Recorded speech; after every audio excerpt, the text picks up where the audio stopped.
সম্পত্তি কথাটা খুবই ছোট, কিন্তু এর বিশাল মানে, এর বিশাল ব্যাখ্যা আছে।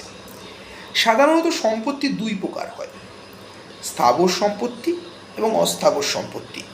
স্থাবর সম্পত্তি বলতে আমরা যেটা বুঝি, যে সম্পত্তিকে এখান থেকে ওখানে নিয়ে যাওয়া যায় না, মানে যেটা স্থায়ী রূপে আছে।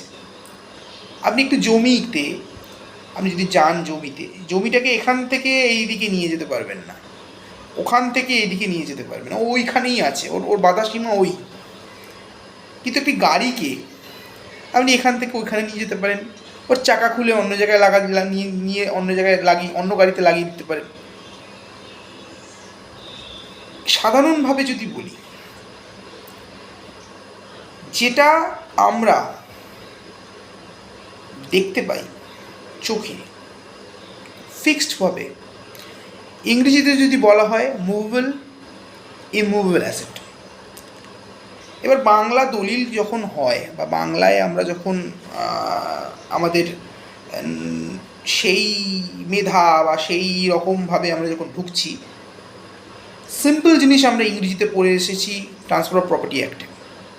বাংলায় যখন দলিল করতে আসছি, এই সেরেছে, এটা কী হলো রে ভাই, এটা আবার এটা কি, ওটা আবার ওখানে কি। বিষয়টা যতটা ইজি ভাবেন বা দলিল করতে যতটা মনে হয় আমরা ডিট টাইপ করছি, ডিটটাকে ঠিকভাবে করব, কোয়ারিটাকে জেনারেট করলাম, করার পর স্যাংশন প্ল্যানগুলোকে দেখে বুকে নিলাম, বাংলায় যখনই আপনি যখনই আপনার কাছে মক্কেল এসছে, এসে বলছে আমি বাংলাতে কিন্তু আমার ডিট হবে। এবার বেশিরভাগ ক্ষেত্রে আমরা দেখেছি পশ্চিমবঙ্গের মানুষেরা, মানে এদিককার যারা যেভাবে তারা নিজেদের মাতৃভাষাকেই বুঝতে মানে স্বাচ্ছন্দ্য বোধ বেশি করেন। তো আমাদেরকেও আইনজীবী রূপে সেই জিনিসগুলোকে নিজেদের মধ্যেকে আনতে হবে। তো আমি যদি হট করে মানে ঘাবড়ে যাও যে কি এ বাবা, বাংলায় তো আমি এই ব্যাপারটা, যেরকম আম্মক্তার নামা, পাওয়ার অফ অ্যাটর্নি, হট করে কে যে আম্মক্তার নামাটা আবার কোথা থেকে এলো, এটা তো ঠিক জানি না। কিন্তু তুমি জানো সব কিছুই জানা রয়েছে, কিন্তু একটু একটু একটু একটু একটু করে জিনিসটাকে মানে সবই হাতের সামনে আমরা দেখে এসেছি, পড়ে এসেছি। যখনই ডিটটা চলছে বাংলায়, যখনই আসছে ব্যাপারটা, কারণ বাংলায় তো আমাদের মানে যখন আমরা এই আইন স্কুলে পড়েছি, সেখানে তো বাংলায় পড়ানো হয়নি আমাদেরকে। তো আমরা এই প্র্যাকটিক্যাল ফিল্ডে এসে বাংলাগুলোকে জানছি, কাজ দেখা হচ্ছে, ও বাবা এটাকে এই বলে, আরে ওটা তো ওই পড়েছিলাম, আরে ওইটা এইভাবে। তো কোনো ক্ষেত্রে বাংলার, বিশেষ করে বাংলার দলিলের ক্ষেত্রে, দলিলটা তো খুব একটা ইম্পর্টেন্ট এবং ভাইটাল ডকুমেন্ট। যখন আপনি বানাচ্ছেন, মক্কেলরা আপনাকে বলছে ভাই তুমি এরকম করে বানাও, বিশ্বাস করে তোমাকে বানাচ্ছেন, তারপর যে ডিট মানে আপনি ডিটটাকে রিড করছেন, অনেক ক্ষেত্রে দেখেছি যে অনেকে রিড করতে পারছে না, টার্মসগুলো এক একটা এমন আছে। সেই ক্ষেত্রে বা সেই রকম জায়গা দিয়ে যখন আপনি যাচ্ছেন,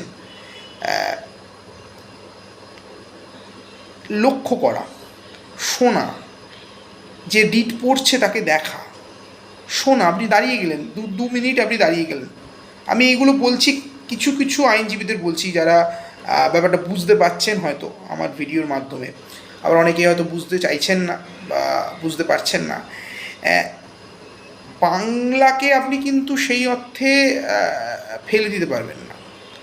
আমি বাংলা জানি না বা আমি এটা পারবো না, আপনার একটু বোকামো হয়ে যাবে। সেই জায়গাটাকে আপনাকে তৈরি করতে হবে, ডেভেলপমেন্ট করতে হবে।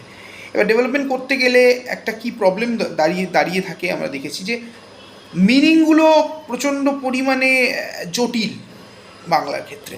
ইংরেজিতে যখন আমরা এটা করছি আর হু হু করে বেরিয়ে যাচ্ছে, বাংলার ক্ষেত্রে যখনই আমরা যাচ্ছি, আরে এই জায়গাটা আটকাচ্ছে, এই দিকটা তো এইটা প্রবলেম করছে, আরে সাইড প্ল্যানে সঙ্গে তো আমি আগেটার সাথে আমি ভ্যারি করতে পারছি না। আগে এই যেমন বন্টন নামা মানে পার্টিশন ডিট হচ্ছে, কিন্তু এবার আমরা যখন দেখছি বন্টন নামা করছে, আরে বাবা বন্টন নামাটা কি, এ তো কেস হয়ে গেল, বুঝতে পারছি না। পার্টিশন ডিড হচ্ছে। বিভিন্ন পুরনো দলিল যদি কোনো দিন সুযোগ পান, কারোর কোনো সিনিয়রের ক্ষেত্রে বলুন বা আপনার বাড়িতেও যদি আপনার বাড়ির পুরনো দলিলগুলো থাকে, একবার দেখবেন। আর আমি খুব সম্ভবত একটা ভিডিও আনবো, হাতে হ্যান্ডরাইটিং, মানে সেই সময়কার পুরনো দলিল, মানে সেই হাতে লেখা দলিল, টাইপ নয়, হাতে লেখা দলিল আমার কাছে একটা আছে।